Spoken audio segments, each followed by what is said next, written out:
ನಮಸ್ಕಾರ, ನಾನು ಪೃಥ್ವಿರಾಜ್ ಹಾರನಹಳ್ಳಿ. ವಿಧಾನಸಭಾ ಚುನಾವಣೆಗೆ ಕೆಪಿಸಿಸಿ ಅಧ್ಯಕ್ಷ ಡಿಕೆ ಶಿವಕುಮಾರ್ ಅವರು ಯಾವ್ಯಾವ ರೀತಿಯಾಗಿ ಮಾಸ್ಟರ್ ಪ್ಲಾನ್ಗಳನ್ನ ಮಾಡ್ತಾ ಪಕ್ಷದ ಕಾರ್ಯಕರ್ತರನ್ನ ಹುರಿದುಂಬಿಸ್ತಾ ಇದ್ದಾರೆ ಅಂತ ನಿಮ್ಗೆಲ್ರಿಗೂ ಕೂಡ ಗೊತ್ತಿದೆ. ಟಿಕೆಟ್ ನೀಡಲಿಕ್ಕೆ ಹಲವು ಮಾನದಂಡಗಳನ್ನು ಕೂಡ ಕಾಂಗ್ರೆಸ್ ಫಿಕ್ಸ್ ಮಾಡಿದೆ. ಹಿಂದೆಂದಿಗಿಂತಲೂ ಕೂಡ ರಾಜ್ಯ ಕಾಂಗ್ರೆಸ್ ಅತ್ಯಂತ ಪ್ರೊಫೆಷನಲ್ ಆಗಿ ಈ ಒಂದು ಚುನಾವಣೆಯನ್ನ ಎದುರಿಸ್ತಾ ಇರುವಂಥದ್ದು. ಎಲ್ಲದರಲ್ಲೂ ಕೂಡ ಒಂದು ಶಿಸ್ತನ್ನ ಕಾಪಾಡ್ಕೊಂಡು ಬರ್ತಾ ಇದ್ದಾರೆ. ಯಾರಿಗೆ ಯಾವ ರೀತಿಯಾಗಿ ಯಾಕೆ ಟಿಕೆಟ್ ಅನ್ನ ಕೊಡಬೇಕು ಅನ್ನುವಂಥದ್ರ ಬಗ್ಗೆನೂ ಕೂಡ ಸಾಕಷ್ಟು ಲೆಕ್ಕಾಚಾರ ಹಾಕೊಂಡಿದ್ದಾರೆ. ಎಲ್ಲೆಲ್ಲಿ ಯುವ ನಾಯಕರು ಗೆಲ್ಲಿಕ್ಕೆ ಅವಕಾಶ ಇದೆಯೋ ಅಲ್ಲಿ ಚಾನ್ಸ್ ಅನ್ನ ಕೊಡ್ತಾರಂತೆ ಯುವಕರಿಗೆ.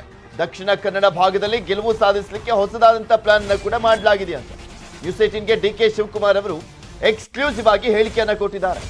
CNN ನ್ಯೂಸ್ 18 ಟೌನ್ ಹಾಲ್ ಕಾರ್ಯಕ್ರಮದ ಬಳಿಕ ಹೇಳಿಕೆಯನ್ನ ಕೊಟ್ಟರು. ಚುನಾವಣೆಗಾಗಿ ಬಿಜೆಪಿಯಿಂದ ಇತಿಹಾಸ ತಿರುಚುವಂತ ಕೆಲಸ ಆಗ್ತಾ ಇದೆ. ಮಹನೀಯರ ಬಗ್ಗೆ ವಿವಾದ ಎಬ್ಬಿಸುವಂತ ಕೆಲಸವನ್ನ ಮಾಡ್ತಾ ಇದೆ ಬಿಜೆಪಿ.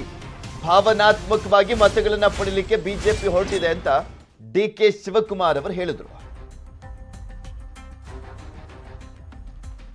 ಡಿಕೆ ಶಿವಕುಮಾರ್ ಅವರನ್ನ ನಮ್ಮ ಪ್ರತಿನಿಧಿ ಶಿವಪ್ರಸಾದ್ ಮಾತನಾಡಿಸಿದ್ದಾರೆ, ನೋಡೋಣ.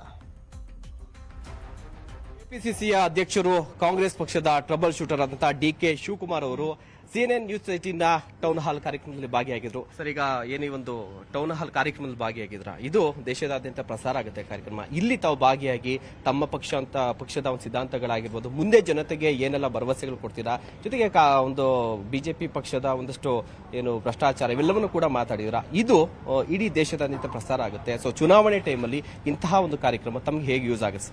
ಇದು ಚುನಾವಣೆ ಅಲ್ಲ, ಚುನಾವಣೆ ಇರಲಿ ಚುನಾವಣೆ ಇಲ್ಲದೆ ಹೋಗಲಿ, ನಾವು ಜನರ ಧ್ವನಿ ಆಗಬೇಕು. ಇವತ್ತು ಪ್ರಜೆ ಧ್ವನಿಗಾಗಿ ಯಾತ್ರೆ ಮಾಡ್ತಾ ಇದ್ದೀವಿ. ಜನ ಏನ್ ಕಷ್ಟ ಅನುಭವಿಸ್ತಾ ಇದ್ದಾರೆ, ಏನ್ ನೋವು ಅನುಭವಿಸ್ತಾ ಇದ್ದಾರೆ, ಅದಕ್ಕೊಂದು ಪರಿಹಾರ ಕೊಡಬೇಕು ಅಂತೇಳಿ ನಾವು ಹೊರಟಿದ್ದೇವೆ. ಇಂತಹ ಸಂದರ್ಭದಲ್ಲಿ ತಮ್ಮ ಮಾಧ್ಯಮದವರು ಏನ್ ನೀಡಿದ್ದಾರೆ, ಜನರಿಗೆ ನಮ್ಮ ಆಚಾರ ವಿಚಾರ ಪ್ರಚಾರ ಆಗಲಿಕ್ಕೆ ಒಂದು ಅವಕಾಶ ಸಿಕ್ಕಿದೆ. ಅದರಿಂದ ನಿಮ್ಗೆ ಅಭಿನಂದಿಸ್ತೇನೆ.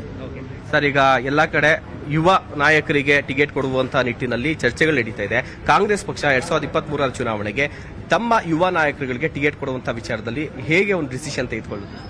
ಎಲ್ಲಿ ಗೆಲ್ಲಕ್ಕೆ ಅವಕಾಶ ಇದೆ ಅಂತವ್ರಿಗೆ ಹೆಚ್ಚಿಗೆ ಯುವಕರಿಗೆ ಅವಕಾಶ ಮಾಡಿಕೊಡ್ತೀವಿ. ನಮಗೆ ಗೆಲ್ಲೋದು ಇಂಪಾರ್ಟೆಂಟ್, ನಂಬರ್ ಇಂಪಾರ್ಟೆಂಟ್. ಆ ದೃಷ್ಟಿಯಿಂದ ಯುವಕರಿಗೂ ಗೊತ್ತಿದೆ, ಎಲ್ಲಿ ಅವ್ರಿಗೆ ಸಾಮರ್ಥ್ಯ ಇದೆ ಅವ್ರಿಗೊಂದು ಅವಕಾಶ ಮಾಡ್ಕೊಡ್ತೀವಿ.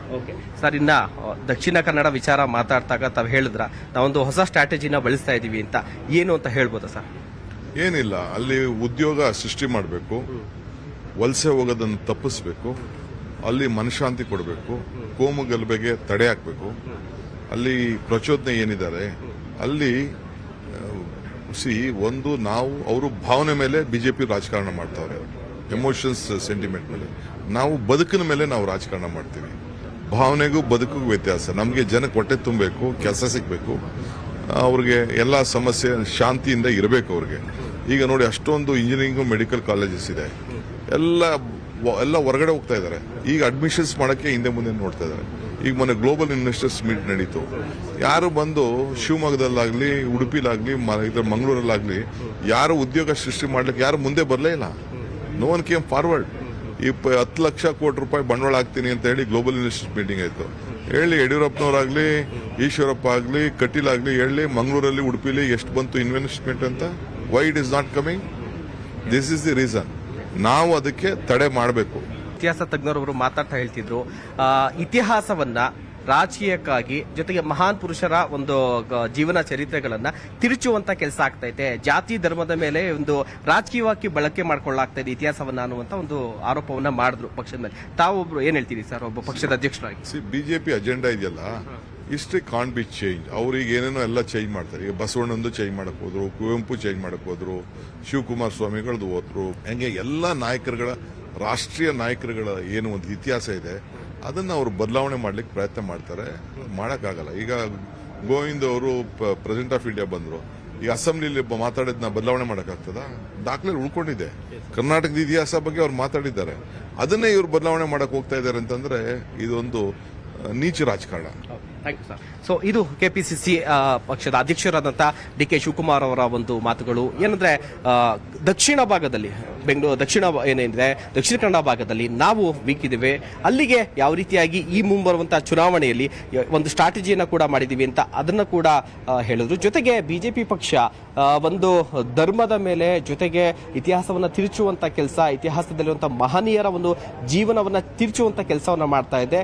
ಇಂಥದ್ರ ಮೇಲೆ ನಾವು ರಾಜಕೀಯವನ್ನ ಮಾಡೋದಿಲ್ಲ ಅನ್ನುವಂತ ಮಾತುಗಳನ್ನ ಕೂಡ ಹೇಳಿದ್ದಾರೆ. ಇದ್ರ ಜೊತೆಗೆ ಬಹಳ ಪ್ರಮುಖವಾಗಿ ಎಲ್ಲೆಲ್ಲಿ ಯುವ ನಾಯಕರು ಗೆಲ್ಲೋದಕ್ಕೆ ಅವಕಾಶ ಇದೆ ಅಲ್ಲಿ ನಾವು ಈ ಬಾರಿ ಟಿಕೆಟ್ ಅನ್ನ ಕೂಡ ಕೊಡ್ತೀವಿ ಅನ್ನುವಂತ ಮಾತನ್ನ ಕೂಡ ಹೇಳಿರುವಂತದ್ದು.